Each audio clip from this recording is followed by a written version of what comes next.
Hello, আসসালামু আলাইকুম। ভাইরা কেমন আছেন? আশা করি সবাই ভালো আছেন। আমিও ভালো আছি। আজকে আপনাদের জন্য নতুন একটি খুবই দরকারি ভিডিও নিয়ে এসেছি। আমরা অনেকেই আমাদের প্রয়োজনে অপ্রয়োজনে ই-টিনটা ক্রিয়েট করি, কিন্তু বর্তমানে নতুন নিয়ম অনুযায়ী ই-টিন যদি ক্রিয়েট করে থাকি তাহলে জিরো রিটার্ন আমাদের জমা দিতে হবে। আমরা যদি জিরো রিটার্ন জমা না দেই তাহলে সেটা হলো কি আমাদের পরে অনেক বড় সমস্যার সৃষ্টি হতে পারে। আমরা অনেকে ফেসবুক মনিটাইজেশনের জন্য বা কোনো অনলাইনে ডিপিএস করার জন্য বা নানা কারণে বা কিউরিওসিটি বশত ই-টিন করে থাকি, কিন্তু সেটার আমরা জিরো রিটার্ন জমা দেই না। তো আজকে আমি দেখাবো কিভাবে খুব সহজেই মোবাইল ফোনের মাধ্যমে জিরো রিটার্নটি জমা দিবেন। আর আপনি যদি জিরো রিটার্নটি জমা দিয়ে দেন তাহলে আপনার আর কোনো সমস্যা থাকবে না। তো তার জন্য আমাদেরকে প্রথমে যে কোনো একটি ব্রাউজার ওপেন করতে হবে। আমি আমার ফোনে থাকা ক্রোম ব্রাউজারটি ওপেন করছি। আর আপনাদের সুবিধার্থে আমি ফোনটি পোর্ট্রেট মোডে নিয়ে কাজ করব। যাওয়ার পর আমাদেরকে এখানে লিখতে হবে ই রিটার্ন,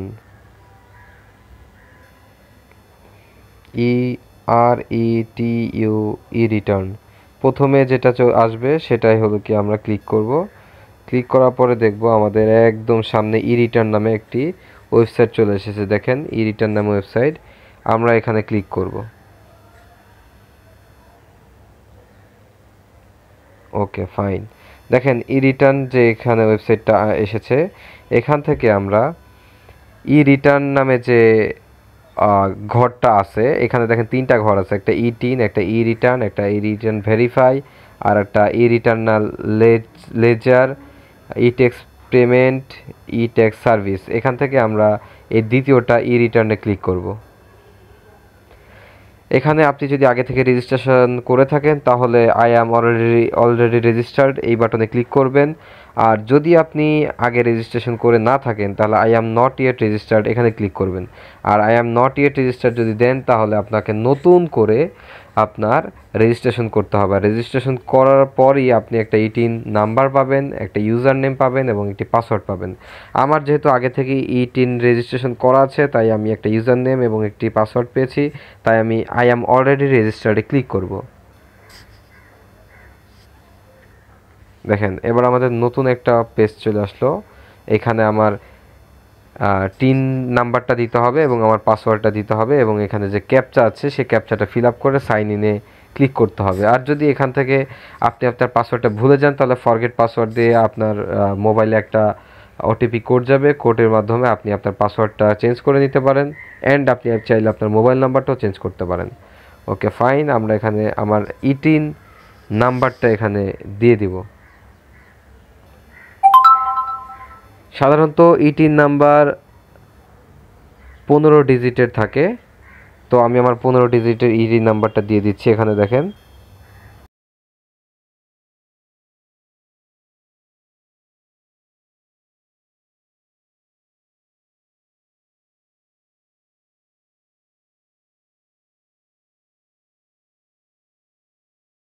এখানে আপনাদেরকে আরেকটা কথা বলে দেওয়া ভালো। সেটা হলো আপনারা ক্যাপচা কয়েকবার ফিল আপ করার পরেও দেখবেন যে আপনাদের এরকম ইনভ্যালিড ক্যাপচা আসতেছে। এতে ভয় পাওয়ার কিছু নাই। ইনভ্যালিড আসলেও আপনারা কয়েকবার ক্যাপচাটা দিয়ে ট্রাই করবেন। ট্রাই করলে দেখবেন এমনিতেই আপনারা লগ ইন সাইন ইন করতে পারবেন। এই যে দেখেন, আমার দেখেন তারপরেই ইনভ্যালিড ক্যাপচা আসছে, কিন্তু আমি কিন্তু সাইন ইন করতে পারছি। সাইন ইন করার পরে এরকম একটা ফ্রন্ট পেজ আসবে যেখানে হলো কি আপনার বেসিক ইনফরমেশন থাকবে। দেন এখান থেকে যে তিনটা বারওয়ালা মেনু বার থেকে আমরা সাবমিশনে ক্লিক করব। সাবমিশন থেকে রেগুলারিটিনে ক্লিক করব। দেন এরকম একটা পেজ আসবে। এখান থেকে আমরা এইবার খুব মনোযোগ সহকারে দেখব আমরা কিভাবে এটা ফিল আপ করবো। ঠিক আছে? আচ্ছা, এবার আমরা এই পেজটা খুব মনোযোগ দিয়ে ফিল আপ করবো। তো সর্বপ্রথম দুইটা হলো কি নো নো দেওয়া থাকবে আর একটা রেসিডেন্ট থাকবে। দেন এটা আমরা সেভ অ্যান্ড কন্টিনিউ দিব। দেন আমাদের পরের পেজে চলে যাবে। দেন পরের পেজে দেখেন একটা নো দেওয়া আছে, দুইটাই নো থাকবে। আর এই পরেরটা যদি আমরা নো দিই তাহলে এই সাইডেগুলো অটোমেটিক্যালি আমাদের নো নো হয়ে যাবে। আর একদম লাস্টে যেটা দেখেন যে IT108, এটা আমরা ইয়েস দিব, ইয়েস দিয়ে সেভ করব। দেন আমাদের দেখেন এক্সপেন্ডিচার নামে যে পেজটা আসবে, এই পেজটা একটু খেয়াল করতে হবে, কারণ আমরা যেহেতু জিরো রিটার্ন সাবমিট করব, তাই হলো কি আমাদের এখানে ইয়েস দেওয়ার কোনো প্রয়োজন নাই। কারণ আমরা যদি ইয়েস দিই তাহলে আমাদের অনেকগুলো ফিল্ড আছে যেগুলো হলো আমাদের ফিল আপ করতে হবে। সো আমরা যেহেতু জিরো কর রিটার্ন দিব, তাই আমরা এটা নো দিয়ে দিব। নো দিলে এগুলো সবগুলা ভ্যানিশ হয়ে যাবে, জাস্ট একটা ফিল্ড থাকবে। আর এই ফিল্ডটাতে আপনি কি করবেন, নিজের মন মতো টোটাল একটা অ্যামাউন্ট আপনি এখানে অ্যাড করে দিবেন। আমি এখানে যেহেতু পুরা ইয়ারের একটা অ্যামাউন্ট, তার জন্য আমি এখানে 1,20,000 টাকার একটা অ্যামাউন্ট বসিয়ে দিলাম। আপনারা আপনাদের ইচ্ছা মতো 2 লাখ, 3 লাখ, 4 লাখ ইচ্ছা মতো দিবেন। দেওয়ার পর সেভ অ্যান্ড কন্টিনিউতে আপনারা ক্লিক করবেন। নিচে আমরা এখন সেভ অ্যান্ড কন্টিনিউতে ক্লিক করব, এবং তার পাশে একটা কমেন্ট বক্স আছে, সেই কমেন্ট বক্সে আমরা অ্যানুয়াল এক্সপেন্স এটা লিখবো। ঠিক আছে, ওকে। 7 কন্টিনিউ দেওয়ার পরে এবার অ্যাসিস্ট্যান্ট লাইবিলিটিস, এখানে আপনারা চাইলে অনেক কিছু অ্যাড করতে পারেন। যেহেতু আমরা জিরো ট্যাক্স রিটার্ন করব, আমাদের এত কিছু করার দরকার নাই। আমরা জাস্ট একটু নিচের দিকে দেখতেছি, আমরা এখানে এই যে দেখেন একটু এই যে গিফট সোর্স অফ ফান্ডে ক্লিক করব। সোর্স অফ ফান্ড থেকে অদার রিসিপ্টসে এখানে আমরা ক্লিক করব। ঠিক আছে, সোর্স অফ ফান্ডে কিন্তু ক্লিক করাই লাগবে। অ্যান্ড অদার রিসিপ্টে ক্লিক করলে কী হবে, আপনার যে 1,20,000 টাকা সেটা আপনি কীভাবে পেয়েছেন তার একটা স্টেটমেন্ট আপনার এখানে দেওয়া লাগবে। সো আপনি আপনার ইচ্ছা মতো দিতে পারেন, আপনার বাবার কাছ থেকে পেয়েছেন, আপনার মার কাছ থেকে পেয়েছেন, বা যে কোনোভাবে বা গিফট পেয়েছেন। আমি এখানে দিব, আমি যেহেতু টিউশনি করি, আমি এখানে দিব টিউশনি। অ্যান্ড রেফারেন্সে হলো কিয়া আপনার দিতে হবে মানে পার্টিকুলার অর্থ আপনি কিভাবে পেয়েছেন, আর রেফারেন্স অর্থ কার মাধ্যমে পেয়েছেন। আর দেন হলো কি আপনার অ্যামাউন্ট, তিনি আপনাকে কত অ্যামাউন্ট দিয়েছে।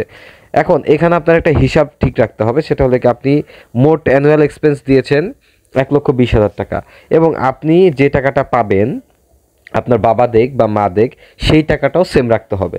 তাহলে আপনি যে টাকা পেয়েছেন আর আপনার কাছে যে টাকাটা সম্পূর্ণ খরচ হয়ে গিয়েছে, তাহলে এটা দিলে আপনার জিরো রিটার্ন চলে আসবে।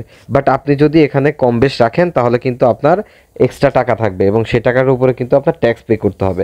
দেখেন আমি ওখানে 1,20,000 দেওয়ার পরে আমার এখানে ডিফারেন্স দেওয়া যাচ্ছে কত, 0।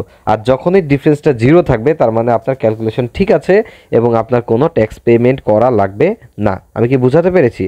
আশা করি আমি বোঝাতে পেরেছি। তাহলে এই যে দেখেন আপনাদের সব কিছু দেখিয়ে দিচ্ছি আমি। এখানে ডিফারেন্স জিরো থাকার পরে আমি কন্টিনিউতে ক্লিক করলাম, এবং এর পরবর্তী পেজটা আসবে। এখানে আমাদের কিছুই করার নেই, শুধু আমরা নিচে স্ক্রল করব, নিচে স্ক্রল করার পরে দেন আমাদের যে সেভ বাটনে আমরা ক্লিক করব। ওকে, দেন সেভ বাটনে ক্লিক করার পরে আমরা আরও নিচে কয়েকবার যেতে হবে। দেন প্রসিড টু অনলাইন রিটার্ন, মানে আমরা যা যা করেছি এতক্ষণ, ঠিক আছে, এগুলো হলো কি এখন জন্য আমরা প্রসিডে গেলাম। অ্যান্ড এটা হলো কি ফাইনাল একটা আমাদের খসড়া দিয়েছে আমাদের, ঠিক আছে, মানে রাফ পেপার, যেটা হলো কি আমাদেরটা এইভাবে ওখানে সাবমিটেড হবে। আমাদের সকল ইনফরমেশান এখানে আছে, যেমন আমরা পরীক্ষার খাতা জমা দেওয়ার আগে যেরকম একবার রিভাইজ দিই, সেম রিভাইজ দিতে পারবো। যদি কোনো প্রবলেম থাকে আপনি এখান থেকে ব্যাকে গিয়ে আপনার সেই ইনফরমেশনগুলো ঠিক করতে পারবেন। যেহেতু আমরা জিরো রিটার্ন দিচ্ছি, আমাদের এত ঠিক করার মতো কিছু নাই। দেন সাবমিটে দেওয়ার পরে আমাদের ইয়েসে ক্লিক করতে হবে। ইয়েসে ক্লিক করার পর আমাদের এরকম একটা টোকেন পেপার দিবে, এবং এটি আমি স্ক্রিনশট নিয়ে নিব। টোকেন পেপারের মধ্যে আপনার এখানে রেফারেন্স নাম্বার দেওয়া থাকবে। রেফারেন্স নাম্বারটা অবশ্যই আপনি এটা কি করবেন, সংরক্ষণ করবেন। এবং এটা আমি আবার সেম ওই 3বার মেনুতে ক্লিক করব।